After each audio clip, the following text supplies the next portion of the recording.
I am writing this under an appreciable mental strain, since by tonight I shall be no more. Penniless and at the end of my supply of the drug which alone makes life endurable, I can bear the torture no longer, and shall cast myself from this garret window into the squalid street below. Do not think from my slavery to morphine that I am a weakling, or a degenerate. When you have read these hastily scrawled pages, you may guess, though never fully realize, why it is that I must have forgetfulness or death.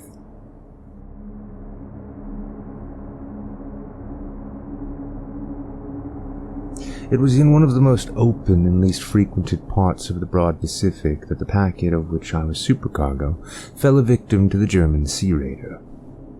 The Great War was then at its very beginning, and the ocean forces of the Hun had not completely sunk to their later degradation, so that our vessel was made a legitimate prize, whilst we of her crew were treated with all the fairness and consideration due us as native prisoners.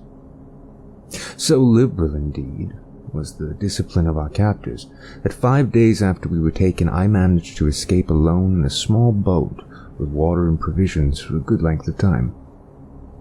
When I finally found myself adrift and free, I had but little idea of my surroundings. Never a competent navigator, I could only guess vaguely by the sun and stars that I was somewhat south of the equator. Of the longitude I knew nothing, and no island or coastline was in sight. The weather kept fair, and for uncounted days I drifted aimlessly beneath the scorching sun, waiting either for some passing ship or to be cast on the shores of some habitable land. But neither ship nor land appeared, and I began to despair in my solitude upon the heaving vastness of unbroken blue. The change happened whilst I slept. Its details I shall never know, for my slumber, though troubled and dream-infested, was continuous. When at last I awaked, it was to discover myself half-sucked into a slimy expanse of hellish black mire which extended about me in monotonous undulations as far as I could see, and in which my boat lay grounded some distance away. Though one might well imagine that my first sensation would be of wonder at so prodigious and unexpected a transformation of scenery, I was in reality more horrified than astonished, for there was in the air and in the rotting soil a sinister quality which chilled me to the very core. The region was putrid with the carcasses of decaying fish and other less describable things which I saw protruding from the nasty mud of the unending plain. Perhaps I should not hope to convey in mere words the unutterable hideousness that can dwell in absolute silence and barren immensity. There was nothing within hearing, and nothing in sight, save a vast reach of black slime, yet the very completeness of the stillness and the homogeneity of the landscape oppressed me with a nauseating fear. The sun was blazing down from a sky which seemed to me almost black in its cloudless cruelty, as though reflecting the inky marsh beneath my feet. As I crawled into the stranded boat, I realized that only one theory could explain my position. Through some unprecedented volcanic upheaval, a portion of the ocean floor must have been thrown to the surface, exposing regions which for innumerable millions of years had lain hidden under unfathomable watery depths. So great was the extent of the new land which had risen beneath me, that I could not detect the faintest noise of the surging ocean, strain my ears as I might. Nor were there any sea-fowl to prey upon the dead things. For several hours I sat thinking or brooding in the boat, which lay upon its side and afforded a slight shade as the sun moved across the heavens. As the day progressed, the ground lost some of its stickiness, and seemed likely to dry sufficiently for traveling purposes in a short time. That night I slept but little, and the next day I made for myself a pack containing food and water, preparatory to an overland journey in search of the vanished sea and possible rescue. On the third morning I found the soil dry enough to walk upon with ease. The odor of the fish was maddening, but I was too much concerned with graver things to mind so slight an evil, and set out boldly for an unknown goal. All day I forged steadily westward, guided by a faraway hummock, which rose higher than any other elevation in the rolling desert.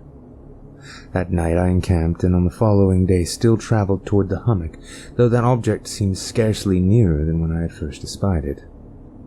By the fourth evening I attained the base of the mound, which turned out to be much higher than it had appeared from a distance, an intervening valley setting it out in sharper relief from the general surface. Too weary to ascend, I slept in the shadow of the hill.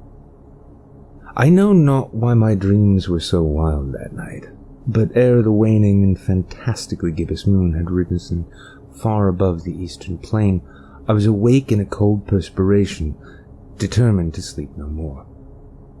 Such visions as I had experienced were too much for me to endure again, and in the glow of the moon I saw how unwise I had been to travel by day. Without the glare of the parching sun, my journey would have cost me less energy. Indeed, I now felt quite able to perform the ascent which had deterred me at sunset. Picking up my pack, I started for the crest of the eminence. I have said that the unbroken monotony of the rolling plain was a source of vague horror to me, but I think my horror was greater when I gained the summit of the mound and looked down on the other side into an immeasurable pit or canyon, whose black recesses the moon had not yet soared high enough to illumine. I felt myself on the edge of the world, peering over the rim into a fathomless chaos of eternal night. Through my terror ran curious reminiscences of Paradise Lost, and of Satan's hideous climb through the unfashioned realms of darkness. As the moon climbed higher in the sky, I began to see that the slopes of the valley were not quite so perpendicular as I had imagined. Ledges and outcroppings of rock afforded fairly easy footholds for a descent, whilst after a drop of a few hundred feet, the declivity became very gradual. Urged on by an impulse which I cannot definitely analyze, I scrambled with difficulty down the rocks and stood on the gentler slope beneath, gazing into the Stygian depths where no light had yet penetrated. All at once, my attention was captured by a vast and singular object on the opposite slope, which rose steeply, about 100 yards ahead of me, an object that gleamed whitely in the newly bestowed rays of the ascending moon.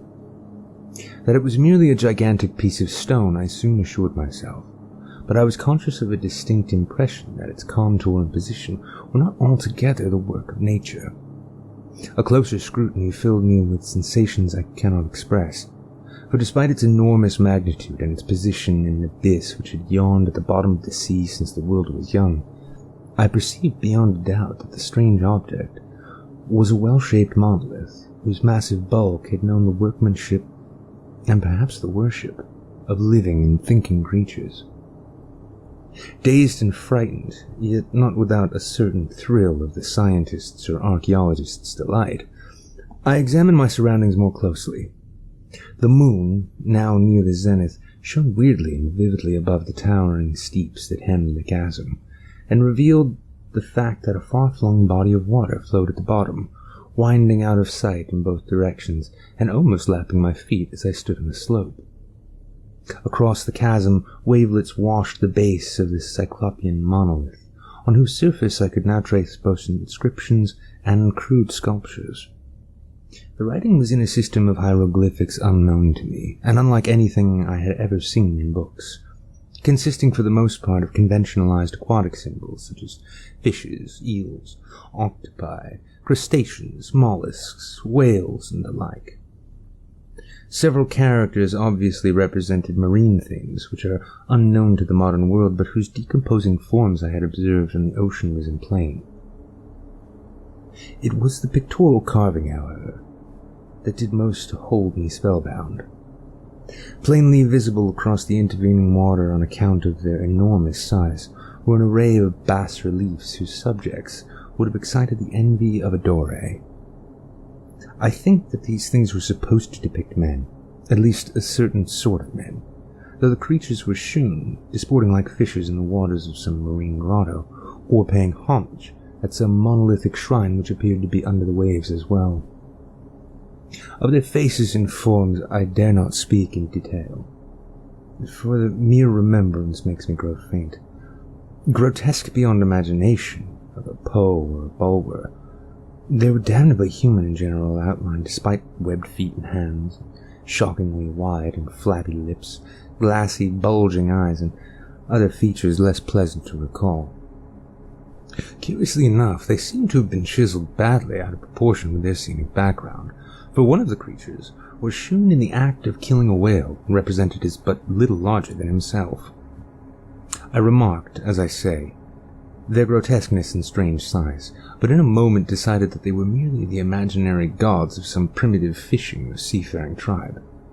Some tribe whose last descendant had perished eras before the first ancestor of the Piltdown and Neanderthal man was born. Awestruck at this unexpected glimpse into a past beyond the conception of the most daring anthropologist, I stood musing, whilst the moon cast queer reflections on the silent channel before me. Then I saw it. With only a slight churning to mark its rise to the surface, the thing slid into view above the dark waters. Vast, Polyphemus-like, and loathsome, it darted like a stupendous monster of nightmares to the monolith, about which it flung its gigantic scaly arms, while it bowed its hideous head and gave vent to certain measured sounds. I think I went mad then. Of my frantic ascent of the slope and cliff, and my delirious journey back to the stranded boat, I remember little. I believe I sang a great deal, and laughed oddly when I was unable to sing. I have indistinct recollections of a great storm some time after I reached the boat. At any rate, I know that I heard peals of thunder, and other tones which nature utters only in her wildest moods. When I came out of the shadows, I was in a San Francisco hospital, brought thither by the captain of the American ship which had picked up my boat in mid-ocean. In my delirium I had said much, but found that my words had been given scant attention.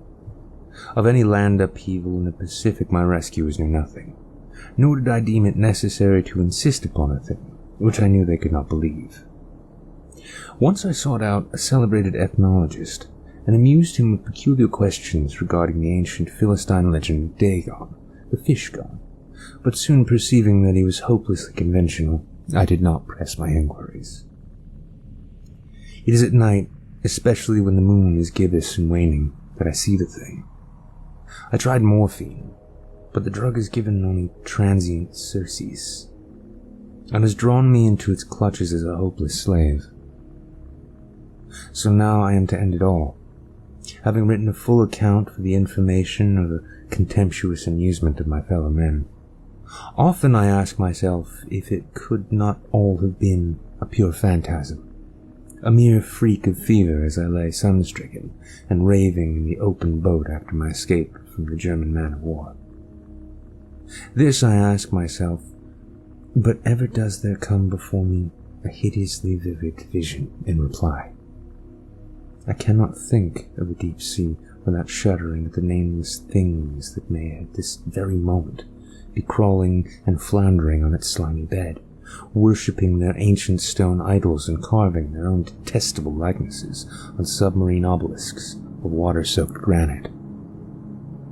I dream of a day when they may rise above the billows, drag down in their reeking talons the remnants of puny, war-exhausted mankind. Of a day when the land shall sink, and the dark ocean floor shall ascend amidst universal pandemonium. The end is near. I hear a noise at the door, as of some immense slippery body lumbering against it. It shall not find me. God, that hand. The window! The window!